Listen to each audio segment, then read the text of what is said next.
So, David, I was away all last week. I know we're still in Pablo mode to some degree. I know there was some news today, so let's start with that.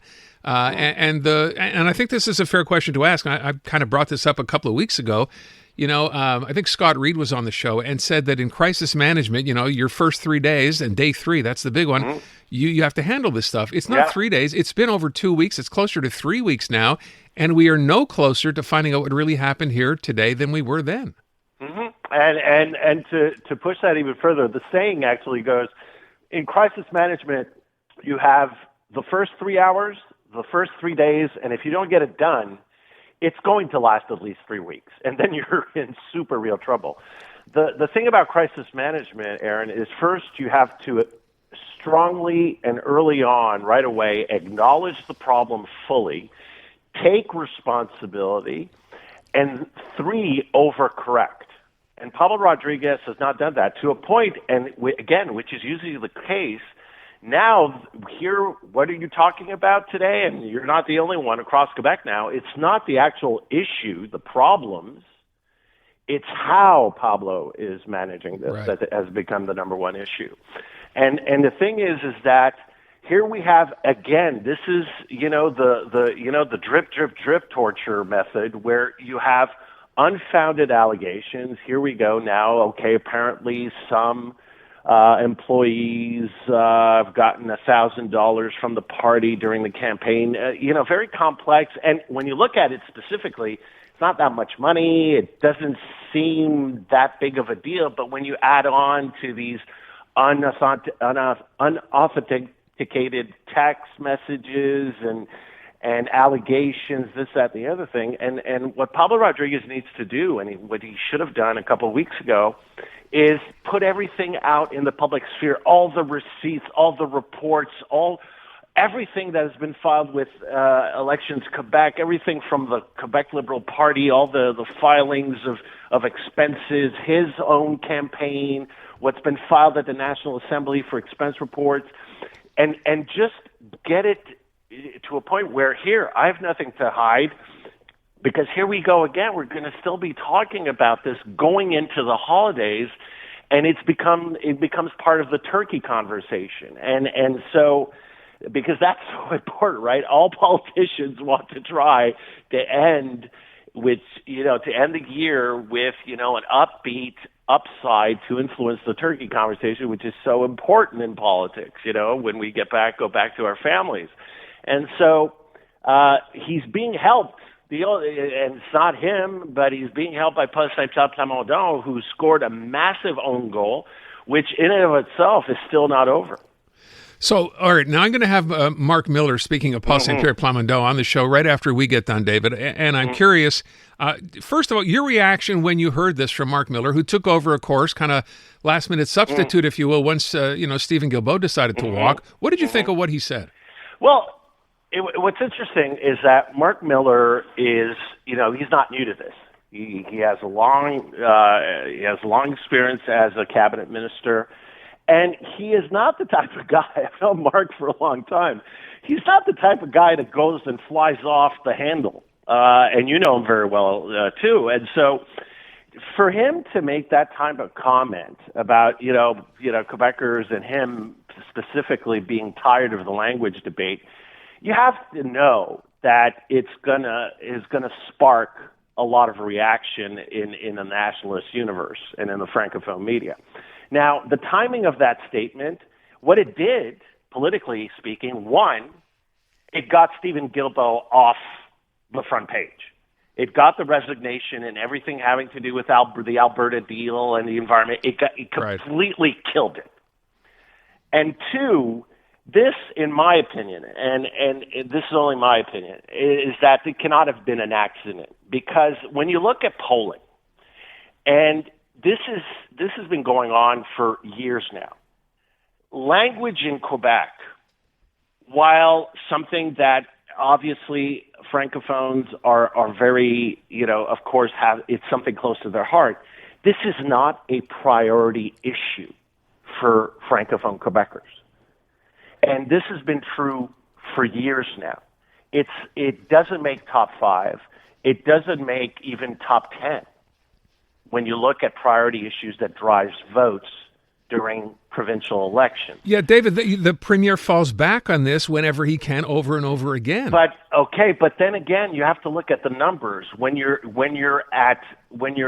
play identity politics and you're at 15% in the polls, you're trying to, in a 5-party race, you're trying to grab at whatever you can, and you play identity politics. But the fact is that Marc Miller, he was making the rounds. He was yesterday at Radio-Canada, Coulisses du Pouvoir, which is a political pundit program on French CBC, saying, I may have gone too far, I may have acted emotionally.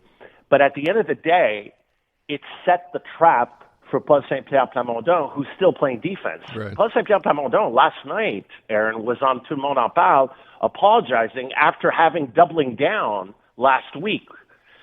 He did a first gaffe saying, that the cultural community is actually basically a lackey to the federal government, and then the next day started questioning the independence of the newsroom at Radio-Canada and saying that researchers that take federal money aren't honest, aren't intellectually honest and independent.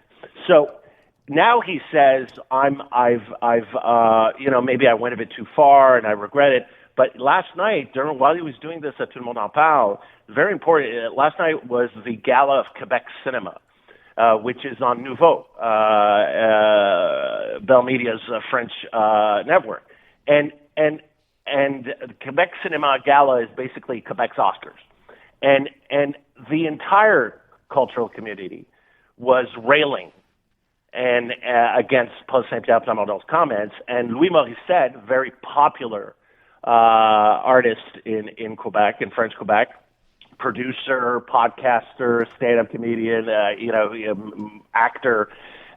He came on and he made a very passionate appeal, saying to Marc Miller, "Okay, fine, we're not lackeys to the federal government, but if you really we're tired also of the French language debate, but we're not tired about is the fact that what you need to do for us is get that cultural exception from the big tech giants."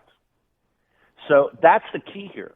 And both the federal government and Paul St-Pierre Plamondon, who is, leading in the poll, but that lead, I got to say, Aaron, that lead is artificial because all the 4 other parties are complete dumpster fires for 4 different reasons right now.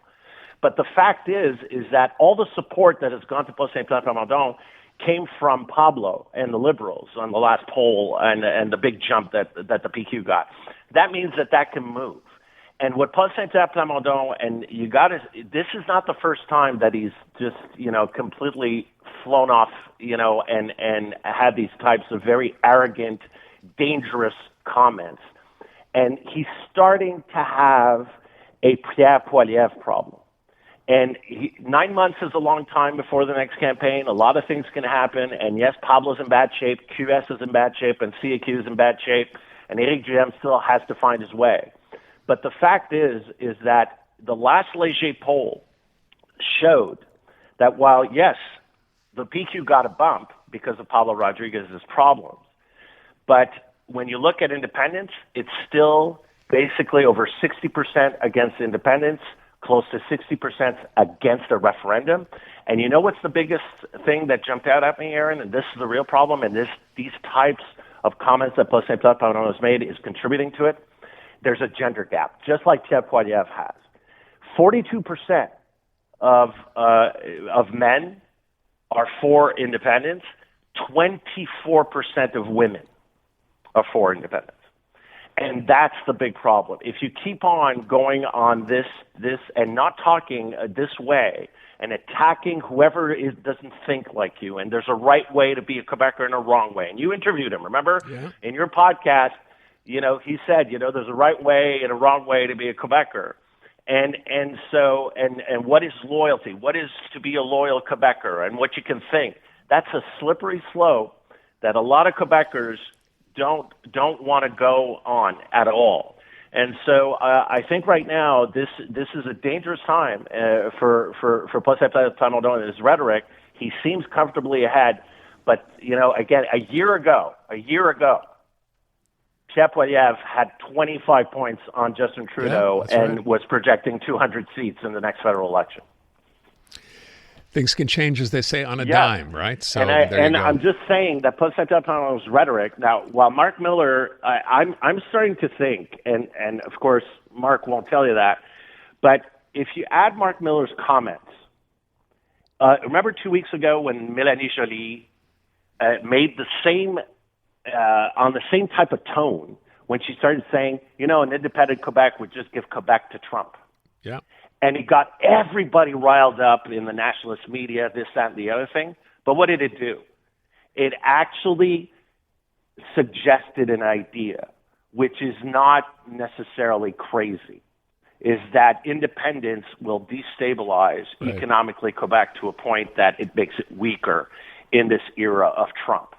And what gave the election to Mark Carney in Quebec, I'm talking about Quebec and Francophones, majority of Francophones in the regions, everywhere in Quebec, voted massively for Mark Carney rather than go to the Bloc or the Conservatives, is because of their fear of Trump and their fear of a weakened economy. And I think right now what is happening is that the Liberals, the federal Liberals, have data that show that Quebecers want a government that takes care of kitchen table issues. And Paul St-Pierre Plamondon has nothing on affordability, has nothing on healthcare, and has nothing on education. And that's his weakness. And I think the federal Liberals are exploiting it. And we leave it at that. David, thank you so much. Good to have you back. I'm Luke Wilson. Join me each week for Film Never Lies. We're going in depth on football and a lot more.